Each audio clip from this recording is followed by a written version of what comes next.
Et tout de suite, on ne change pas de sujet. C'est l'heure des télescopages de Bruno Donnet. Bonjour Bruno. Bonjour Philippe. Tous les jours, Bruno, vous observez ici le traitement médiatique des grands événements. Et hier après-midi, vous avez un peu souffert en regardant le match de Coupe du Monde France-Tunisie. Oui, alors attention Philippe, je n'ai pas souffert à cause du résultat ou de la qualité du jeu. Non, j'ai souffert à cause du traitement qui a été réservé aux malheureux joueurs français qui avaient été exceptionnellement appelés pour débuter la rencontre. Voilà, Mandanda, Varane, Guendouzi, Chouameni, Fofana, Verretou, Coman, Konaté, Kamavinga, Dissassi et Randal Colomwani. Car pour cause de sélection pour les huitièmes de finale déjà acquises, hier Didier Deschamps a fait jouer tous ceux qui ne sont d'ordinaire que remplaçants. Oui, faire jouer des joueurs qui ont peu de temps de jeu et puis aussi préserver les tauliers, préserver nos meilleurs talents. Et s'il les a fait jouer, comme l'a dit Vicente Lizarazu sur TF1, c'est uniquement pour préserver les tauliers. Aïe aïe aïe, quelle cruelle expression. Car contrairement au cinéma qui les aime et les dorlote depuis toujours, il ne fait pas bon être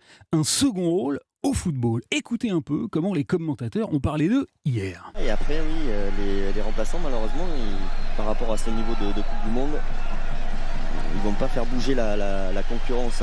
Vicente Lizarazu a rappelé qu'ils étaient beaucoup moins talentueux que les titulaires. Grégoire Margoton a insisté sur le fait que les remplaçants avaient là une opportunité quasi inespérée. C'est dire que ceux qui sont sur le terrain ont peut-être quelques minutes, pas plus, pour montrer qu'ils méritent d'être là. Quant à Didier Deschamps, interrogé à la mi-temps du match, il n'a pas hésité à confier sa déception qu'il a emballée d'une très inhabituelle sévérité. Je peux comprendre qu'il y ait un peu de fébrilité parce que voilà, c'est des joueurs qui n'ont pas l'habitude pour certains, mais ils ont l'occasion aussi. Eh oui, les mots du foot, Philippe, à l'égard des seconds rôles sont des mots durs. Vous savez qu'on appelle du reste les remplaçants de la Coupe du Monde les coiffeurs. Ouais. Les coiffeurs, c'est-à-dire ceux qui ne rentrent jamais sur le terrain et qui ne serviraient donc qu'à couper les cheveux des titulaires. La métaphore capillaire aurait été inventée durant la Coupe du Monde de 1958 en Suède, au cours de laquelle l'équipe de France, 3e de la compétition, n'avait utilisé que 15 joueurs sur les 22 sélectionnés, les 7 autres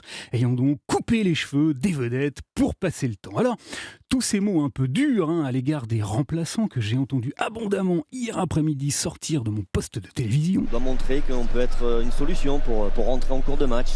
Et là, c'est pas le cas. Tous ces commentaires m'ont fait penser à un film formidable que Vicage Dorasso, qui fut milieu de terrain et remplaçant en équipe de France, a réalisé durant la Coupe du Monde de 2006 en Allemagne. Je commence à en avoir marre d'être là en Allemagne.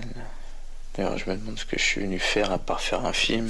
Armé d'une petite caméra, le joueur s'est filmé durant tout le mondial de foot et il n'a pas hésité à livrer à chaud dans le huis clos déprimant de sa chambre d'hôtel sa frustration et son grand désarroi de ne pas avoir eu ne serait-ce qu'une toute petite occasion d'entrer sur le terrain. La Coupe du Monde, elle est un peu ratée. Enfin, elle est pas ce que j'aurais voulu qu'elle soit, quoi. Son film s'intitule Substitute.